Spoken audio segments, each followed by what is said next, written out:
Comment allez-vous? Ça va? Bon, moi je vais bien aussi. Donc c'est bien de prendre soin des uns effectivement et des autres. Vous le savez, depuis 15 jours, on a commencé notre série d'été que nous avons intitulée À l'ombre des paraboles.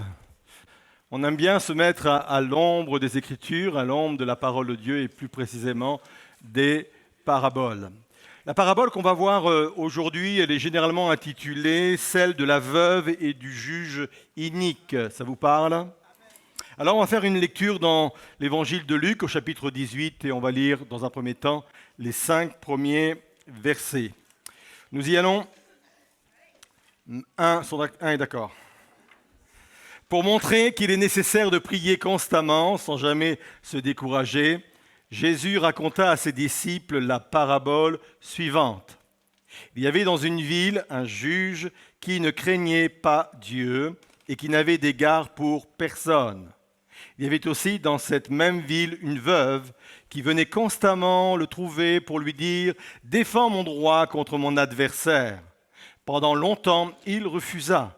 Mais il finit par se dire « J'ai beau ne pas craindre Dieu et ne pas me préoccuper des hommes, cette femme m'ennuie. Je vais donc lui donner gain de cause pour qu'elle ne vienne pas sans cesse me casser la tête. » Et on va s'arrêter là dans un premier temps. Il y a dans les paraboles, dans les évangiles, 2 types de paraboles.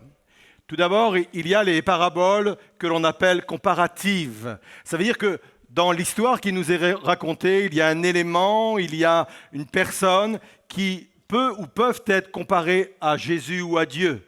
Généralement, ce type de parabole commence par ce type de phrase « Le royaume de Dieu ressemble à » ou peut être considéré comme.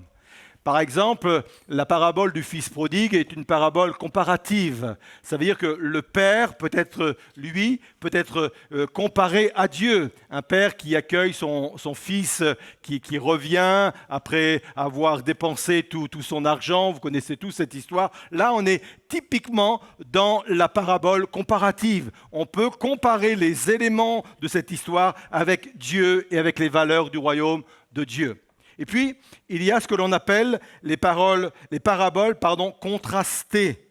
Dieu est à l'opposé de cela, à l'opposé du personnage qui est décrit ou à l'opposé des valeurs qui sont décrites dans cette parabole. Et dans la parabole qu'on vient de lire, on est parfaitement dans une parabole contrastée. Dieu n'est pas un juge véreux. J'attendais un amen, je suis désolé, Franchement, là j'attendais que... On me dit, ah, on est d'accord, pasteur, on est d'accord. Dieu n'est pas un juge malhonnête. Ah, Dieu n'est pas un juge qui est louche. Dieu est un Dieu parfait. Donc, à plus forte raison, c'est vraiment la conclusion qu'on va voir après, à plus forte raison, Dieu va se comporter différemment. Alors, au travers de cette parabole, on va soulever une question essentielle.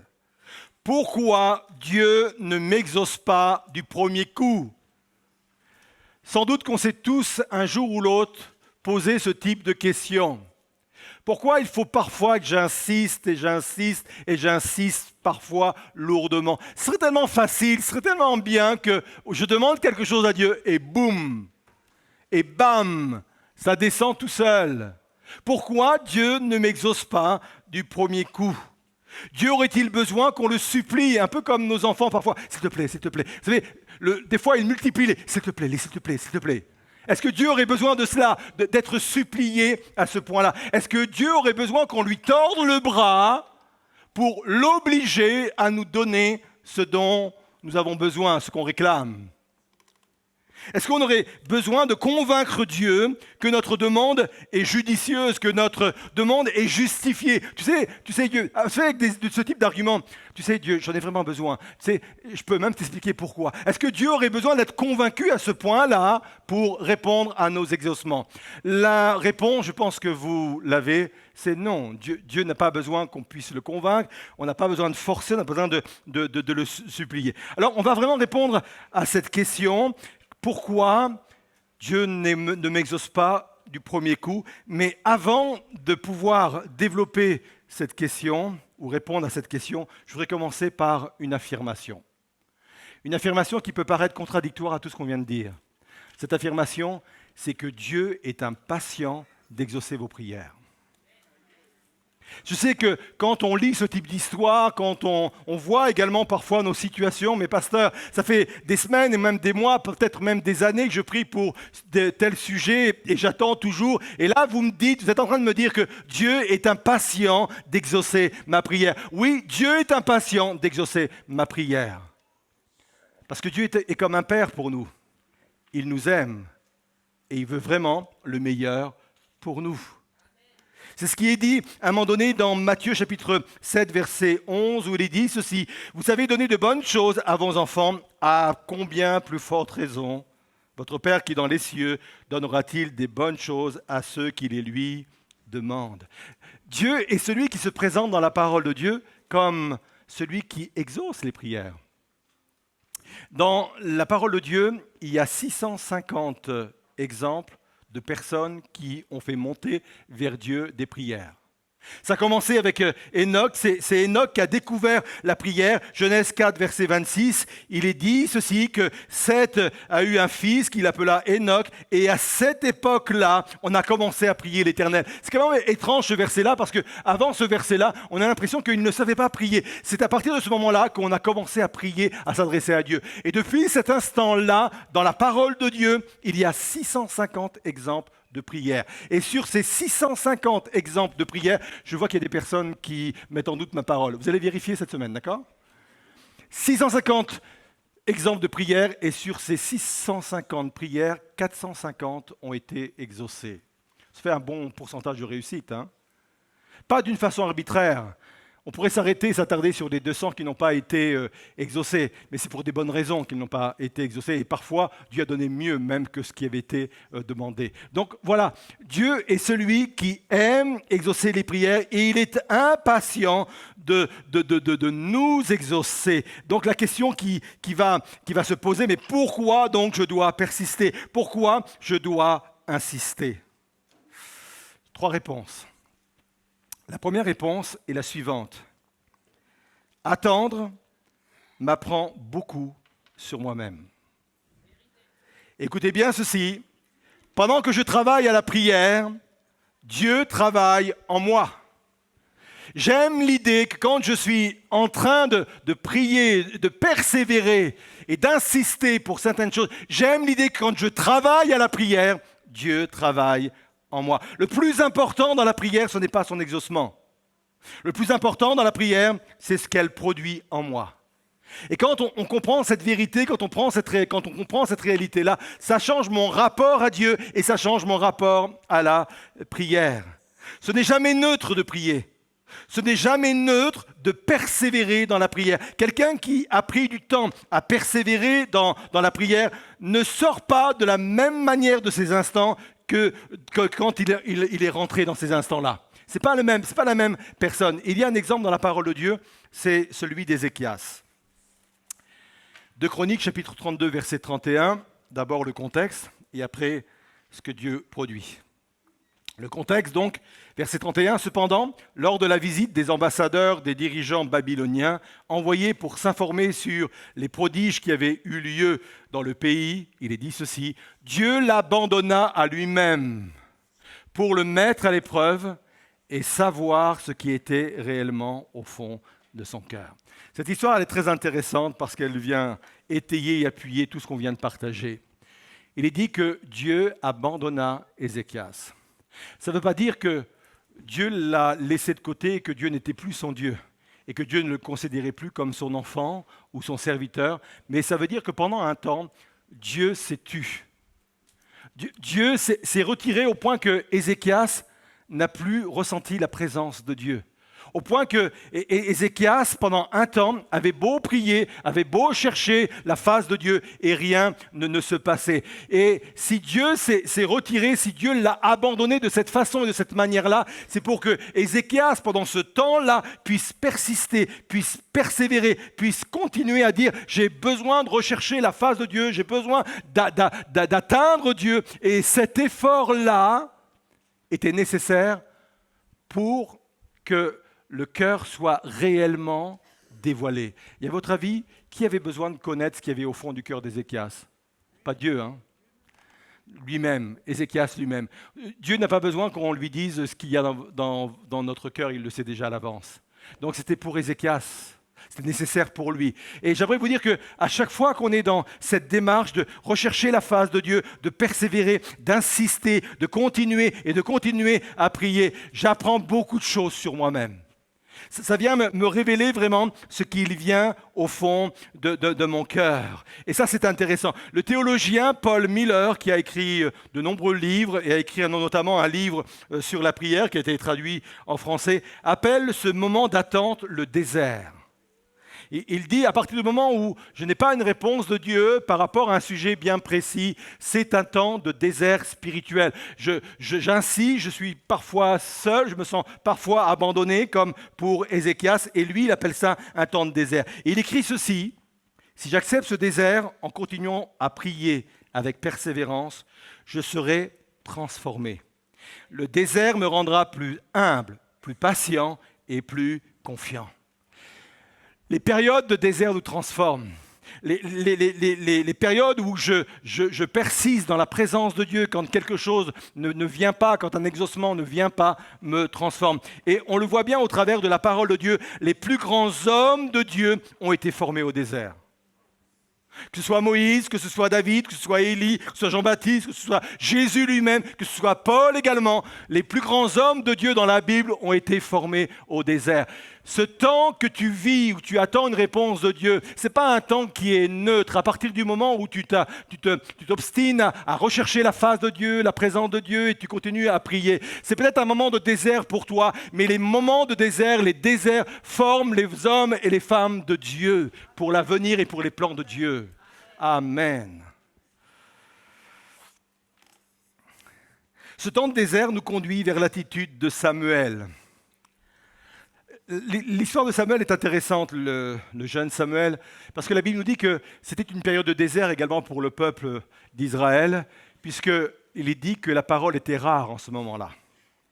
Et ce qui a déclenché un peu le fait que Dieu commence à reparler à son peuple, c'est qu'un jeune Samuel s'est présenté devant Dieu et a dit ces paroles toutes simples: parle, ton serviteur écoute. Moi, je pense que très souvent, les chrétiens ont une autre formule. Écoute, Seigneur, ton serviteur parle. Et tant qu'on ne connaît pas le temps de désert comme cela, on reste toujours dans cette formule-là. Attends, écoute, Seigneur, ton serviteur parle. J'ai des choses importantes à te demander, j'ai des choses importantes à te dire.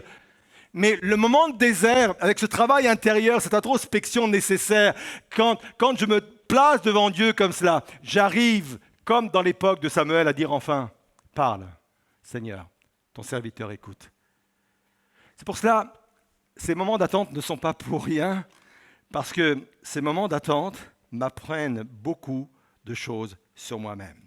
Deuxièmement, l'attente produit le test de l'épuration. On va voir le principe dans Zacharie 13, verset 9. Le contexte, c'est la fin des temps, mais ce qui est important, ce n'est pas trop le contexte, c'est le principe, parce que ce principe qui est décrit dans ce texte est valable pour la vie chrétienne en général. Zacharie 13, verset 9, il est dit ceci: « Et je ferai passer ce tiers-là par le feu, oui, je l'épurerai, ainsi qu'on épure l'argent, et je l'éprouverai comme on éprouve l'or. » Ça, c'est la première étape. Voici la seconde. « Ce tiers, ensuite, m'invoquera, et je l'exaucerai. » Fini l'attente, fini de persévérer dans la prière. Il m'invoquera et je l'exaucerai. Je dirai, c'est mon peuple, lui, il confessera l'Éternel est mon Dieu. Et je voudrais vraiment rattacher à la prière cette question d'épuration. De quelle épuration il est question concernant la prière? Premièrement, l'épuration entre ce qui est important et ce qui ne l'est pas. De ce qui est prioritaire, de ce qui est secondaire. De ce qui est un caprice et de ce qui est essentiel. Et vous savez comment déterminer ce qui est important pour nos vies? Une seule chose, l'inquiétude. Ce qui m'inquiète est forcément important pour moi. S'inquiéter tout simplement ne conduit nulle part. S'inquiéter simplement, c'est du temps perdu, c'est empoisonner le présent pour des choses passées ou à venir. Mais prier pour ce qui m'inquiète va me conduire très loin. Je répète que c'est important. M'inquiéter tout seul, l'inquiétude toute seule ne conduit nulle part. L'inquiétude toute seule me laisse sur place. Mais prier pour ce qui m'inquiète me conduit loin. Parce que ce qui m'inquiète, forcément, est important. Je ne m'inquiète pas pour des choses qui ne sont pas importantes. On ne persévère pas pour quelque chose qui n'est pas importante. Je me souviens avec mon épouse, quand nos enfants étaient encore à la maison, de jeunes enfants, à la période de Noël, et peut-être qu'on a tous eu cette méthode-là. Vous savez, il fut un temps où il y avait les catalogues de jouets qui arrivaient assez tôt dans les boîtes aux lettres. C'était Noël avant Noël. Et je vois encore mes enfants prendre les catalogues et entourer tout ce qui les intéressait. Et quand on les écoutait, ils voulaient ça, ils voulaient ça, ils voulaient ça. Je pense qu'ils avaient oublié qu'on s'appelait Potier et non Rothschild. Et ils allaient comme cela et ils disaient c'est ça, c'est ça, c'est ça, c'est ça. Et franchement, ils avaient des idées, mais des idées avec des listes énormes. Alors on avait une technique avec mon épouse, on dit on les laisse. Et dans 3 semaines, si au bout de 3 semaines, il y a plein de choses qui reviennent, ou 1 ou 2 choses qui reviennent régulièrement, ça voudrait dire que c'est important pour eux. Et je peux vous dire qu'à 80 ou 90%, ça fonctionnait. Quand régulièrement, ça, je veux ça, je veux ça, je veux ça, et que c'est la même chose, on dit ok, on valide. À part si ça valait $1000, hein, mais sinon, on validait, quoi. Et je pense qu'avec Dieu, c'est exactement la même chose. On persévère pour ce qui est important. On ne persévère pas pour ce qui n'est pas important. Deuxièmement, l'épuration entre nos désirs et ceux de Dieu. Et je vais mettre devant vous un verset que vous connaissez bien dans Éphésiens chapitre 3, verset 20, où il est dit ceci: « Or, à celui qui peut faire par la puissance qui agit en nous infiniment au-delà de tout ce que nous demandons ou pensons. » Ce verset, il est souvent compris uniquement dans un seul sens, alors qu'il y a 2 sens aussi à comprendre. Le premier sens, c'est Dieu donne au-delà de ce que nous demandons ou pensons. Ça veut dire que Dieu ajoute, j'ai demandé ça, waouh, Dieu me donne ça. Et ça, c'est le premier sens, et il est valable. C'est un peu ce qu'a vécu Salomon quand il a demandé la sagesse, et Dieu a donné au-delà de ce qu'il a demandé et pensé, puisque en plus de la sagesse, Dieu a donné la richesse. Mais il y a un autre sens également à ce verset qui est aussi important. Et ce second sens, c'est il donne autre chose et bien meilleur que ce que nous avions demandé. C'est aussi le sens de au-delà. Il donne quelque chose dont nous n'avions pas conscience, mais dont nous avions sans doute le plus besoin. Et ça se passe dans la persévérance. Ça se passe quand j'insiste dans la prière devant Dieu. Ce sont des moments qui purifient mes désirs, qui réorientent mes désirs, qui réorientent mes demandes. Et je peux vous dire, quand vous persistez dans un domaine, Dieu est capable de changer ces désirs-là et d'imposer également ces désirs. Et une fois qu'on a fait ça, eh bien, la conséquence de l'épuration, c'est ce que nous avons lu dans ce texte de Zacharie. Eh bien, il est dit, il pourra alors m'invoquer et à ce moment-là, je l'exaucerai. Ça me permet de connaître ce qui est important, de faire le tri entre ce qui est important et ce qui n'est pas important, le fait de persévérer et d'insister, et ça permet également de purifier également mes désirs. Et puis, une troisième raison que je ne vais pas développer parce que je l'ai déjà développée, mais je vais juste l'évoquer parce que cette raison est importante et je pense qu'elle a lieu bien plus qu'on le pense. Et il y a un seul verset qui vraiment appuie d'une façon très claire ce que je vais développer, c'est celui de Daniel, chapitre 10, verset 12. J'ai déjà prêché là-dessus, pour ça je ne vais pas revenir, mais je veux quand même le citer parce que ça fait partie d'une des causes pour lesquelles ou laquelle il faut persévérer et insister. Il est dit ceci, il me dit, Daniel, ne crains rien, car dès le premier jour où tu as eu à cœur de comprendre et de t'humilier devant ton Dieu, tes paroles ont été entendues, et c'est à cause de ces paroles que je viens. Le chef du royaume de Perse, il ne faut pas l'identifier comme un personnage historique ou comme un homme d'État, mais davantage comme un personnage spirituel du monde des ténèbres. Le chef du royaume de Perse m'a résisté 21 jours. Mais voici, Michaël, l'un des principaux chefs, est venu à mon secours et je suis demeuré là auprès du roi de Perse. Juste l'évoquer et quelques explications très rapidement. Au moment où Daniel a prié, la Bible nous dit qu'aussitôt, à l'instant même, je pourrais même dire à la seconde même, Dieu a exaucé. Mais il a fallu qu'il attende 3 semaines pour avoir le résultat de son exaucement. Dès que Dieu a exaucé, il y a eu un combat dans le monde spirituel, dans le monde invisible. On s'est ligué, on s'est acharné pour pas que l'exaucement arrive à Daniel. Des principautés telles que la Bible en parle dans l'Épître aux Éphésiens se sont opposées à ce que l'exaucement arrive. Il a fallu le secours des anges, et notamment d'un archange.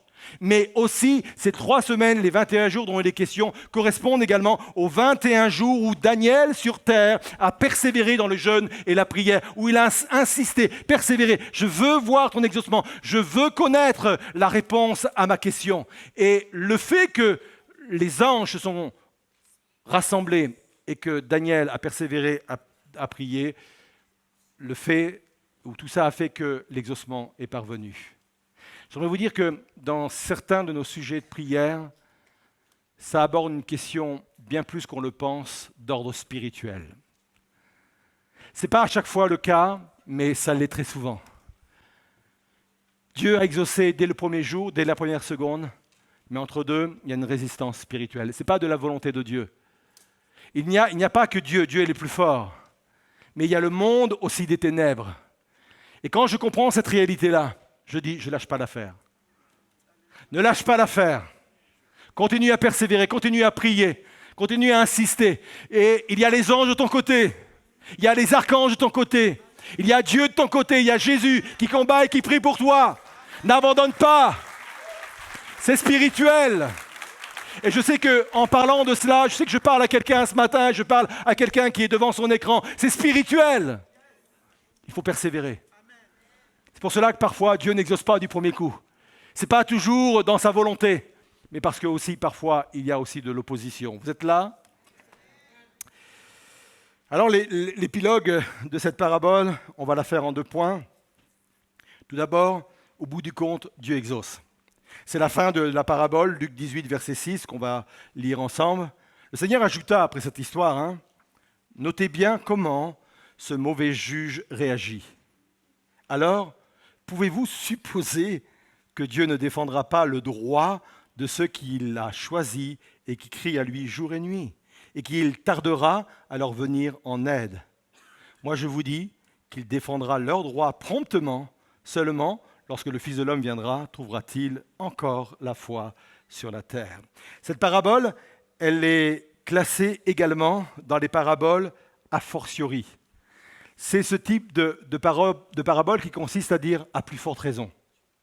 Si ce juge véreux, si c'est ce juge qui n'a aucun respect pour les hommes et les femmes, aucune crainte de Dieu, qui est malhonnête, si ce juge, au bout du compte, arrive tout de même à exaucer la demande de cette femme, à plus forte raison. Notre Père qui est dans les cieux et qui nous aime et qui est impatient de nous exaucer, nous exaucera. Au bout du compte, nous sommes exaucés. Si ta demande, elle est selon la volonté de Dieu, si ta demande, elle est posée avec des mobiles et des intentions pures, elle sera exaucée. Au bout du compte, elle sera exaucée. Dieu exauce les prières et Dieu est impatient de vous exaucer. Deuxième point de cet épilogue, cette parabole est une invitation à se mettre sous la juridiction de Dieu. Cette femme avait un ennemi. Il est fort probable que son problème était un conflit financier avec quelqu'un qui voulait profiter d'elle. À cette époque-là, la catégorie des veuves était une des catégories les plus vulnérables. C'est des gens qui n'avaient plus de mari, plus d'influence, plus rien, et souvent on abusait d'elles. C'est pour cela que dans la parole de Dieu et dans les psaumes, mais ailleurs également, Dieu se fait un honneur de défendre la veuve et l'orphelin. Parce qu'il savait et il sait que c'est une catégorie vulnérable. Il se fait un honneur de les défendre. Et à cette époque-là, il y avait toute une malhonnêteté autour de ces personnes-là. On abusait d'elles. Et sans doute que cette femme était dans cette situation-là. Et pas de chance pour elle, pas de chance entre guillemets. Elle vivait sous la juridiction d'un juge malhonnête qui ne voyait que ses propres intérêts. Et à cette époque-là, les juges avaient d'autres prérogatives que ce que l'on connaît, nous, dans notre société aujourd'hui. C'était un peu des petits gouverneurs sur leur juridiction, sur leur secteur. Et cette femme ne pouvait pas changer de juridiction. Elle n'avait pas la chance de vivre dans cette juridiction. Elle n'avait pas d'influence, donc elle était dépendante de cet homme, de ce juge. Elle ne pouvait pas faire autrement. Même si Dieu est à l'opposé de ce juge, il y a certaines choses en commun avec lui. Dieu règne également sur sa juridiction. Dieu règne également sur sa juridiction. Deux choses.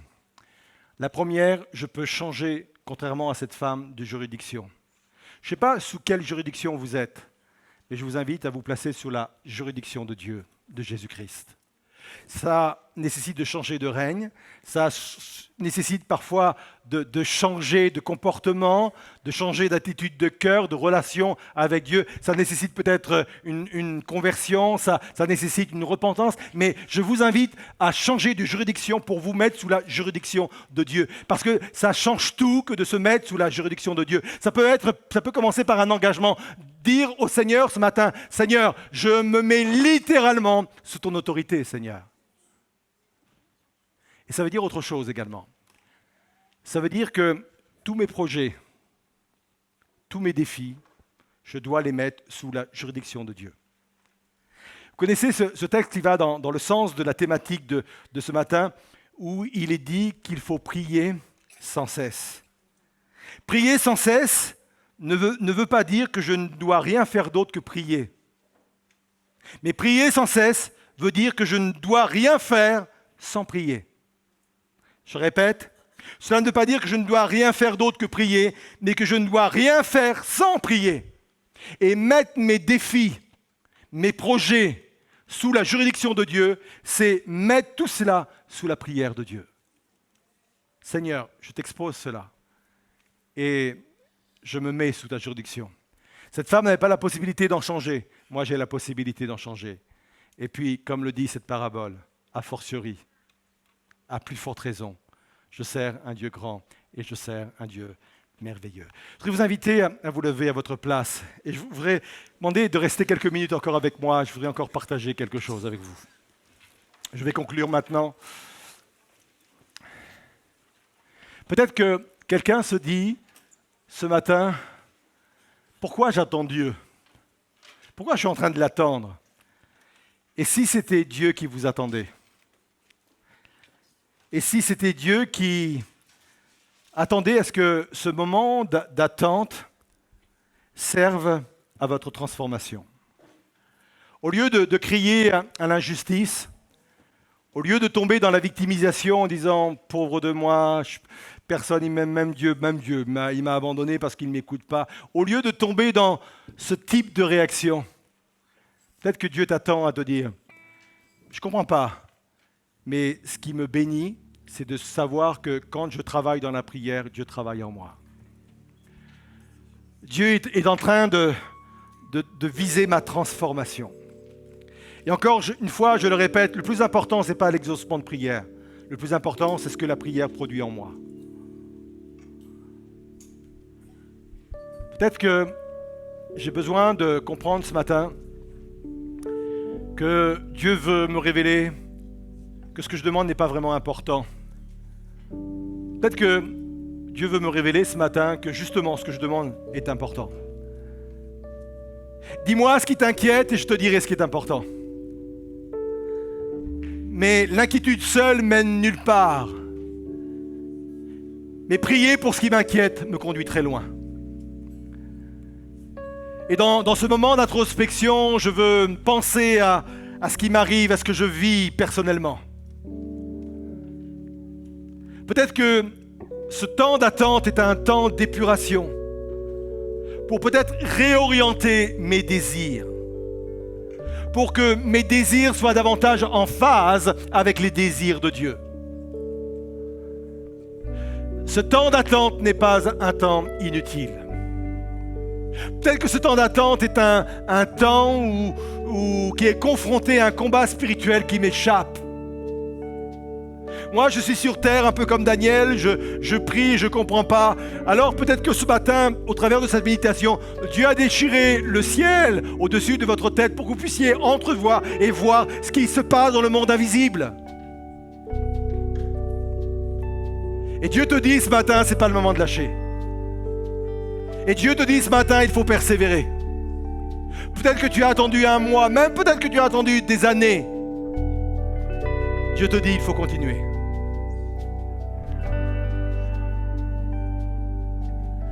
Seigneur, je veux me placer sous ta juridiction. Et au travers de ce chœur qu'on va chanter, c'est justement ce type de prière.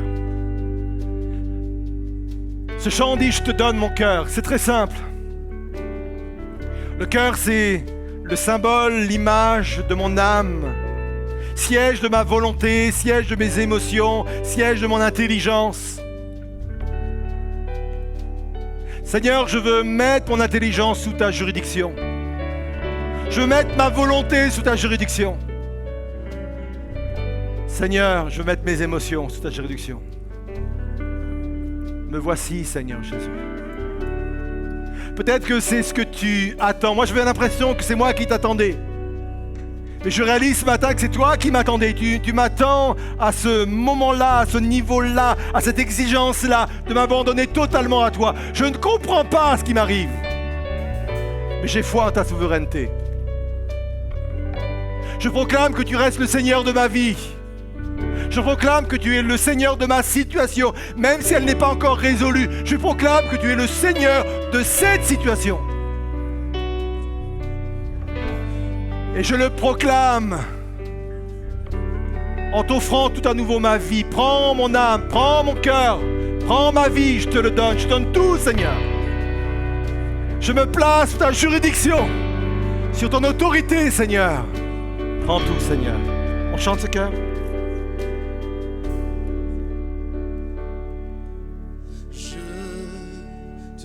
De mon cœur, il ne m'appartient plus. Ce que j'ai de meilleur, tout est pour toi, Jésus. Un parfum de valeur est répandu. C'est l'offrande de mon cœur. Je suis à toi, Jésus. Prends mon âme, prends mon cœur. Je te donne tout.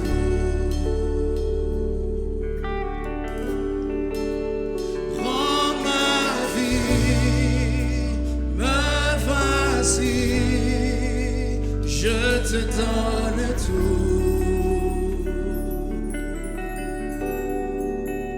Mon cœur est à toi. Tout à toi. Je te donne. Je te donne mon cœur. Alléluia.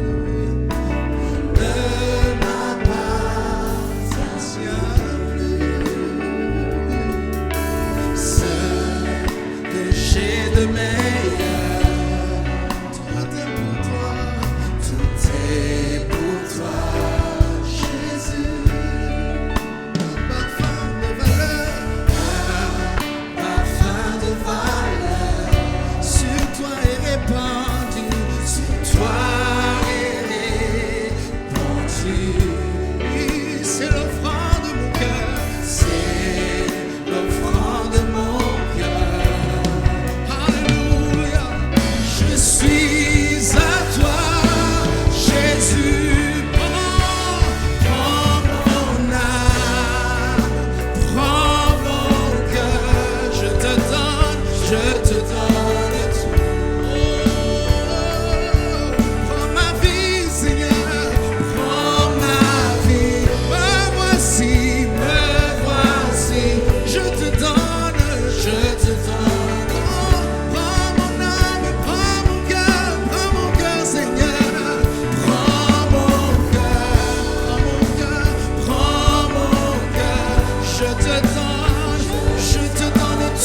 voudrais que vous puissiez vous joindre à ma prière. Vous qui êtes dans un moment de désert, comme pouvait dire ce théologien, vous qui êtes dans un moment où vous ne comprenez pas pourquoi Dieu ne nous a pas encore exaucés, vous qui êtes dans un moment où vous êtes en train de persévérer pour là ou les mêmes choses, j'aimerais que vous puissiez vous associer à ma prière. Et dire, Seigneur, j'abandonne même mon incompréhension, mes incompréhensions ce matin. J'abandonne même mes frustrations si c'est le cas. En te donnant mon cœur parce que c'est la chose la plus précieuse, je reconnais la souveraineté, ta souveraineté, Seigneur. Tes pensées sont au-delà de mes pensées. Tes explications sont au-delà de mes propres explications, Seigneur. Alors je m'abandonne à toi, je te donne tout, Seigneur. Et je suis même capable d'obéir sans comprendre, Seigneur. Parce que tu es au-dessus de tout. Seigneur Jésus, je prie de venir fortifier celui qui, ce matin, peut-être à l'image de Moïse, est fatigué de lever les bras, Seigneur Jésus, pour te prier et te demander une victoire, un exaucement. Seigneur, merci pour l'Église qui est là et qui soutient les bras, mais merci également pour le Saint-Esprit et ta grâce qui vient redonner du courage et de la force. Tu viens donner du courage à ceux et celles qui sont devant leurs écrans et ceux et celles qui sont présents dans ce lieu. Tu viens leur donner du courage à persévérer dans leurs demandes et leurs prières, Seigneur. Tu donnes aux uns aux autres le goût, le désir, l'envie, la soif de reprendre un combat abandonné, de reprendre des requêtes abandonnées. Tu redonnes la force et le courage et l'envie de le faire, Seigneur. Tu donnes la possibilité à quelqu'un de s'abandonner totalement, Seigneur Jésus, même s'il ne comprend pas ce qui lui arrive, parce que tu es souverain. Je te loue pour le travail qui se produit dans ma vie, Seigneur. Je ne comprends pas pourquoi l'exaucement n'arrive pas, mais je comprends que ce non-exaucement produit des choses beaucoup plus grandes dans ma vie, Seigneur. Dans ma propre famille, dans mon entourage. Et je suis capable de te louer pour cela. Au lieu de souligner ce qui ne va pas, au lieu de souligner le non-exaucement, je veux t'adorer et te louer pour ce que ça produit dans ma vie, Seigneur. Viens faire ton œuvre au milieu de nous. Viens accomplir ta grâce. Qu'il y ait un souffle de restauration. Qu'il y ait un souffle de relèvement. Qu'il y ait un souffle de compréhension, de révélation dans ce lieu, Seigneur. Et s'il y a un combat spirituel, s'il y a une résistance spirituelle, nous la brisons dans le nom de Jésus. Pour que le ciel s'ouvre, Seigneur. Et que ta grâce puisse se répandre sur nos vies. Oui, plus que jamais, on te donne tout, Seigneur. Plus que jamais, on s'offre et on s'abandonne à toi. Je te donne mon cœur, Seigneur.